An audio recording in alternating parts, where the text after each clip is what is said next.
আমার channel মুনমুনস video and শর্টসে তোমাদেরকে স্বাগত। আজকে আমি একটা মিষ্টি আমের আচারের রেসিপি শেয়ার করছি, যেটা খেতে খুবই ভালো হয়। এই ধরনের আমের আচারের রেসিপি বানাবার জন্য প্রথমে আমের খোসাটাকে ভালো করে পরিষ্কার করে ছাড়িয়ে নিতে হবে। তারপরে আমগুলোকে ছোটো ছোটো টুকরো করে কেটে নিতে হবে। কাটার পরে জল দেওয়ার দরকার নেই।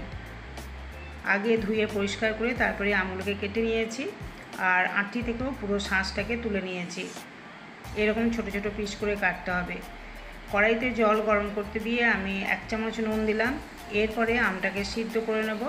যতক্ষণ না আমটা সিদ্ধ না হচ্ছে ততক্ষণ অবধি আমাকে অপেক্ষা করতে হবে।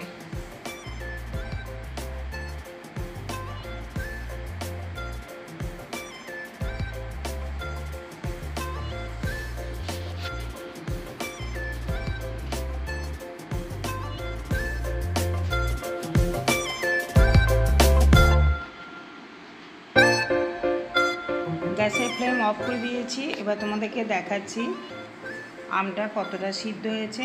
একদম নরম হয়ে যাওয়া পর্যন্ত আমটাকে ভালো করে ফুটিয়ে নিতে হবে। খুব সুন্দরভাবে সিদ্ধ হয়ে গেছে। এরকম একটা ফুটো থালা দরকার। এই ফুটো থালার মধ্যে আমটাকে ঢেলে দিলাম, এতে জলটা সব আস্তে আস্তে বেরিয়ে যাবে।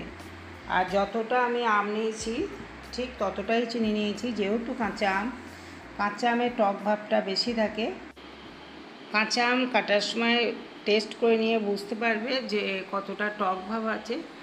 যদি দেখো টক ভাবটা বেশি থাকে তাহলে চিনির পরিমাণটা একটু বেশি দিতে হবে। এটা অবশ্যই সবাই জানো।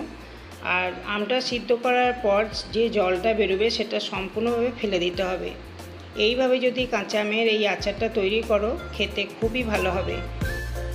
চিনির রসটা যখন তৈরি করছিলাম সেই সময় 2টো এলাচ একটু দারচিনি দিয়ে দিয়েছি, এতে সেন্টটা ভালো আসবে। আর চিনির রসটা চিনিটা যখন পুরোপুরি গলে যাবে চিনিটা, তখন এই কাঁচা আম যেটা সেদ্ধ করে রেখেছি সেটাকে দিয়ে দিতে হবে। এরপর অনবরত নাড়তে হবে। আমার সময় লেগেছে 10 মিনিট মিডিয়াম টু লো ফ্লেমে। এইভাবে অনবরত নাড়তে হবে। যদি না নাড়ো তাহলে চিনির রসটা পুড়ে যেতে পারে। এইভাবে 10 মিনিট মতো আমি নেড়ে নিয়েছি। আর চিলি ফ্লেক্স ঘরে ছিল না, এটা আমি তৈরি করে নিলাম। এটা ঝালের জন্য দিলাম, তোমরা দিতেও পারো নাও দিতে পারো। বাচ্চারা যদি খাও ঝাল একদমই দেবে না। চিলি ফ্লেক্সটা দিয়েছি, দেখতেও ভালো লাগবে। এখানে আমি 4টে লঙ্কা দিয়েছি, শুকনো লঙ্কা। আর এবার ভালো করে মিশিয়ে নিলাম, কিন্তু গ্যাসের ফ্লেমটাকে এই অবস্থায় একদম অফ রেখেছি। গ্যাসের ফ্লেম অফ করার পরেই এই মশলাগুলো দিতে হবে, তাহলে গন্ধটা আচারের মধ্যে ভালো থাকবে।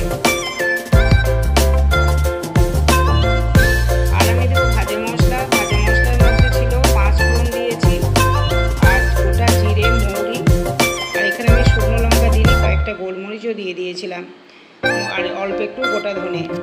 তারপরে মশলাটা যেমনভাবে তৈরি করে সেইভাবে করে আমি এটা মিক্সিতে ঘুরিয়ে নিয়েছি। এখানে আমি 1 চামচের বেশি মশলা দিলাম, ভাজা মশলা, আর 1/2 চামচ মতো গোলমরিচের গুঁড়ো দিলাম। গোলমরিচ গুঁড়োটা দিলে টেস্টটা ভালো লাগে, ঝালটা একটু অন্যরকম হয়, সেই জন্য দেওয়া। আমের মিষ্টি আচারের রেসিপি একদম তৈরি হয়ে গেছে। এবার এটাকে আমাকে ফ্যানের হাওয়ায় ঠান্ডা করতে হবে। ঠান্ডা হয়ে গেলে কাঁচের জারে ভরে রেখে দেবো, কিন্তু তার আগে কাঁচের জারটা যেন অবশ্যই শুকনো থাকে। জল থাকলে কিন্তু এটা নষ্ট হয়ে যেতে পারে। বন্ধুরা, এখন আচারটা গরম আছে, অন্য একটা পাত্রে তুলে রাখবো। তারপরে এটা 3 থেকে 4 ঘন্টা সময় ধরে ঠান্ডা হয়ে যাবে তখন এটা কাঁচের একটা জারের মধ্যে রেখে দেবো। আমি তোমাদের 3-4 ঘন্টার পর দেখাচ্ছি কালারটা কত সুন্দর এসছে। এখন এটা কিন্তু গরম অবস্থায় আছে।